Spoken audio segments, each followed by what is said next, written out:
پہلے تو میں نے مسلمانوں کے اخلاق سنے تھے، اب تو میں نے دیکھ بھی لیے، پر یہ بتا جب 12,000 آیا تھا جان کیوں نہیں چھڑائی؟ تو حضرت چارہ کاٹتے کاٹتے رو پڑے، فرمانے لگے تو نہیں نہ جانتا یہ بیٹیاں سانجی ہوتی ہیں، پتہ نہیں نا؟ میرے رسول پاک نے تو حاتم تائی کی بیٹی کے سر پہ کپڑا رکھ کے کہا تھا بیٹیاں برابر ہوتی ہیں، تو یہ نہیں پتا جب اس کی 6 بیٹیوں کی شادی ہوئی ہے میرے اندر روحانیت کتنی بڑی ہے۔ فرمایا پھر 12,000 آیا ہے تو 2-4 بچیاں پھر گئی ہیں، تو یہ نہیں پتا میں اندر سے راضی کتنا ہوں، میں تیری نوکری کرتا رہوں گا، پتہ نہیں اللہ کتنی بیٹیوں کو بیاہ دے گا۔ اتنا رویا وہ عیسائی کے پیروں میں بیٹھ گیا، کہنے لگا بابا میں نے تیری مخالفت کی ہے پر تیرے قریب آ کے پتہ چلا ہے کہ تو بہت اونچے اخلاق کا مالک ہے، اور اگر تیرا یہ مقام ہے تو تجھے اخلاق سکھانے والے محمد عربی کی شان کتنی ہوگی۔ ظالم کی بولیے جاتے نہیں لوگ جھوٹے گواہ بن کے، وکیل صاحب کو نہیں پتا ہوتا کہ یہ بندہ مجرم ہے جو میرے پاس آیا، کیا مجرموں کے وکیل نہیں ہوتے؟ بولے تو اس کو پتا نہیں ہوتا وکیل صاحب کو کہ یہ صاحب مجرم ہے، میرے پاس مقدمہ لے کے آئے، اور اگر بے ادبی نہ ہو جائے تو میرا خیال ہے قاضی عدالت کو بھی پتا ہوتا ہے کہ مجرم کون ہے اور مظلوم۔ میرے نبی پاک صلی اللہ علیہ وسلم نے اس قدر زیادہ سختی فرمائی اس مسئلے میں، فرمایا جس کو پتا تھا کہ فلاں آدمی ظالم ہے، ظلم کر رہا، پھر وہ ظالم کا گواہ بنا یا اس نے ظالم کی مدد کی، کتنی کی؟ شارحین لکھتے ہیں چاہے اس نے ایک جملہ بول کے کی، چاہے ایک، سارے بولیے، چاہے ایک غریب کو اس نے ظلم کیا تو کہتے ہیں علاج یہ سی، چاہے ایک جملہ بول کے کی، شارحین اس حدیث کی شرح میں لکھتے ہیں ایک جملہ بول کے چاہے مدد کی، جس بندے نے کسی ظالم کی مدد کی کسی مقدمے میں یا کسی صورت میں اور اسے پتا تھا یہ ظالم ہے، میرے نبی پاک صلی اللہ تعالی علیہ وسلم فرماتے ہیں اگر اس نے مدد کی، ابھی ظالم کی بات نہیں ہو رہی، ظالم کے مددگار کی بات ہو رہی، اگر کسی نے ظالم کی مدد کی تو حضور فرماتے ہیں خدا بھی اس سے بری و ذمہ ہے، رسول بھی اس سے بری و ذمہ ہے۔ سنبھال کے رکھے اپنی نمازیں، قربانیاں، حج، زکوٰۃ سنبھال کے رکھے۔ اگر ظالموں کا مددگار ہے، الیکشن آ لینے دے، آپ کو نظر آ جائے گا کون کون ظالموں کا مددگار ہے، نظر آ جائے گا۔ اپنی جیب سے لوگ پیسے دے کے ظالموں کی مدد کریں گے، ان کے فلیکس چھپوائیں گے، بورڈ لگوائیں گے، جیبوں سے پیسے دے کے۔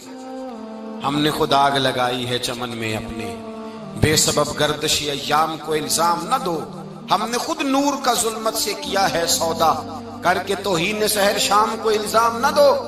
ظالموں کے مددگار میدان میں آ گئے، یہ چھوٹا لفظ نہیں، میرے حبیب پاک صلی اللہ علیہ وسلم نے فرمایا جو ظالم کا مددگار ہے سن لے جو سجن کے ساتھ کچہری جاتا ہے، وہ یاد رکھے جو دوست کا گواہ بنتا ہے، وہ یاد رکھے جو کہتا ہے میں مانگی گیا تھا، مجھے بلایا گیا تھا قبضہ چھڑانے کے لیے کسی غریب بیوہ کی جائیداد پہ، کب وہ سن لے تو مدد کر کے نہیں آیا، تو خدا کے ذمے سے نکل گیا ہے۔ رسول پاک نے فرمایا تیرا میرا تعلق ختم ہو گیا، تو ظالم کا مددگار ہو گیا۔ پھر تو کہتا میں بے چین ہوں، میں بے قرار ہوں، میں آزمائش کا شکار ہوں، پلٹ کے دیکھ تو صحیح تیرا گناہ کتنا بڑا ہے۔ میرے نبی پاک صلی اللہ علیہ وسلم کا ایک اور فرمان سن لیں، ابن ماجہ ابو داؤد میں موجود ہے، اس حدیث کو آپ نے یاد کر لینا ہے، کر لیں گے انشاءاللہ، سارے کہیے انشاءاللہ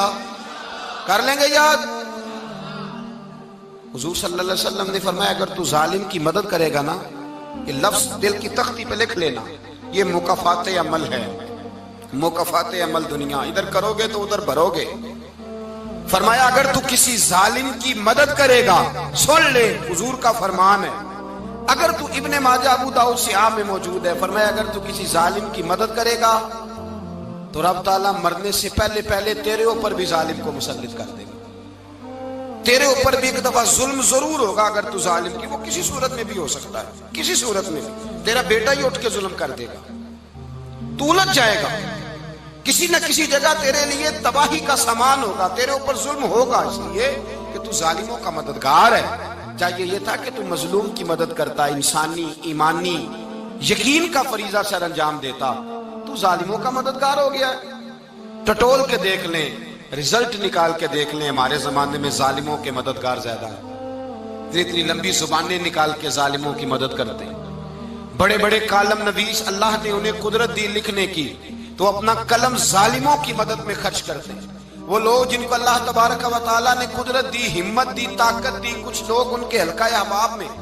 وہ اپنے لوگوں کو استعمال کر کے ظالموں کی مدد کرتے ہیں، ظالموں کی مدد کرتے ہیں۔ میرے نبی کریم سید عالم نور مجسم صلی اللہ علیہ وسلم نے فرمایا، اگر تو نے ظالم کی مدد کی تو جب تک تو توبہ نہیں کرے گا رب تجھ سے ناراض ہی رہے گا۔ اللہ تجھ سے، او بھائی جس سے رب بھی ناراض ہو گیا، نہ کھانا نہ پینا نہ سونا نہ جاگنا نہ نیند، پھر تیری ہر چیز تیرے لیے آزمائش ہو جائے گی، پھر تیرا سایہ بھی تیرے لیے خوف کا سامان بنے گا، پھر زندگی جیتی جاگتی لاش بن جائے گی، تو اپنے کندھوں پر اپنی میت اٹھائے پھرے گا جب تو ظالم کا مددگار ہوگا۔ اور نبی پاک صلی اللہ علیہ وسلم نے فرمایا، ظالموں کا مددگار بھی ظالم ہوتا ہے، ظالموں کا مددگار بھی، سارے بولے،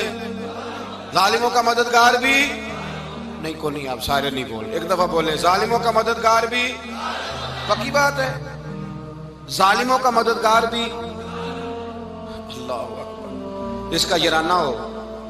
جس کا دوستانہ ہو، جو کہے میں نے نا اس کو اوکھے ویلے کے لیے ظالم کو یاد رکھا ہوا ہے۔ کبھی مشکل میں رکھے نہیں ہوئے لوگوں نے ظالم دوست، کہتے میں نے رکھے ہوئے ہیں، بلکہ ہمارے دیہات میں تو کہتے ہیں میں نے بازو بنائے ہوئے ہیں۔ کس کو بازو بنا لیا؟ ظالم بھی کبھی بازو ہوتا ہے، جو ظلم کی تلوار لیے میدان میں کھڑا ہے۔ قارون، حامان، فرعون، نمرود کا حال نہیں لوگوں نے دیکھا؟ اپنے زمانے میں آپ نے کتنے لوگ نہیں دیکھے جن کے سائے سے، آواز سے لوگ کانپتے تھے؟ پھر پولیس کی گاڑیوں میں وہ اس طرح مردہ پڑے کہ دنیا نے تماشا دیکھا ان کا۔ یہ رنگ ہم نے دیکھے نہیں اپنے آنکھوں سے۔ فرمایا ظالم کا مددگار بھی، جو کار میں بٹھا کے لے کے گیا وہ بھی ظالم، جس نے چائے پلائی وہ بھی، جس شخص نے کھانا کھلایا وہ بھی، جو کچہری تک ساتھ گیا وہ بھی، جس نے فلیکس کے نیچے، بڑے شرابی کے نیچے چھوٹی اپنی فوٹو لگائی وہ بھی، جو ووٹ کی پرچی ڈالنے گیا وہ بھی۔ کہہ دینا باہر نکل کے کہ حضرت صاحب نے سیاسی تقریر کی ہے، کہہ دینا، پر بات تو سچی ہے نا۔ خو کرے ہم تو سے تھوڑا سا گلا بھی سن لے، خو کرے ہم تو سے تھوڑا سا بھی گلا۔ امام مالک کے پاس ایک بندہ آیا، اس نے کہا حضور میں درزی ہوں،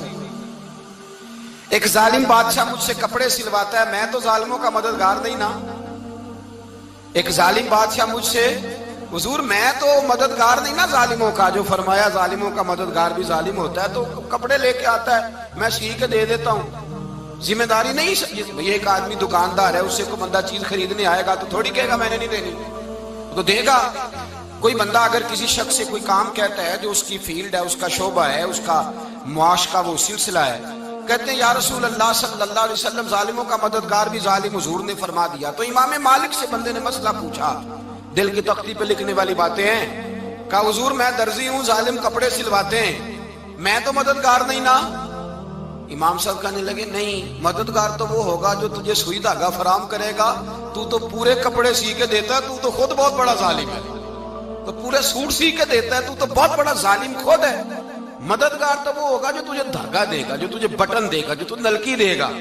جو ظالم سے اتنی نفرت، ظلم کر کے بندہ ہے،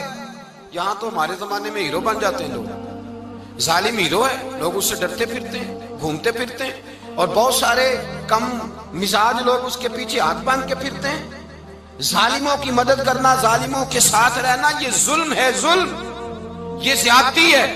میرے نبی پاک صلی اللہ تعالی علیہ وآلہ وسلم نے ارشاد فرمایا، یاد رکھو رب فرماتا ہے میں مظلوم کی مدد ضرور کروں گا، چاہے جلدی کروں چاہے دیر سے کروں، میں مظلوم کی مدد۔ اور حضور صلی اللہ علیہ وسلم نے فرمایا ہے، حضرت معاذ بن جبل کہتے ہیں حضور نے مجھے یمن کا گورنر بنایا،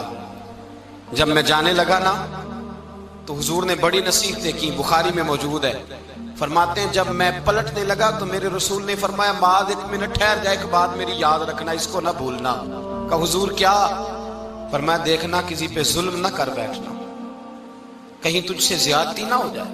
محبوبہ پھر حضور نے فرمایا سن میرے معاذ،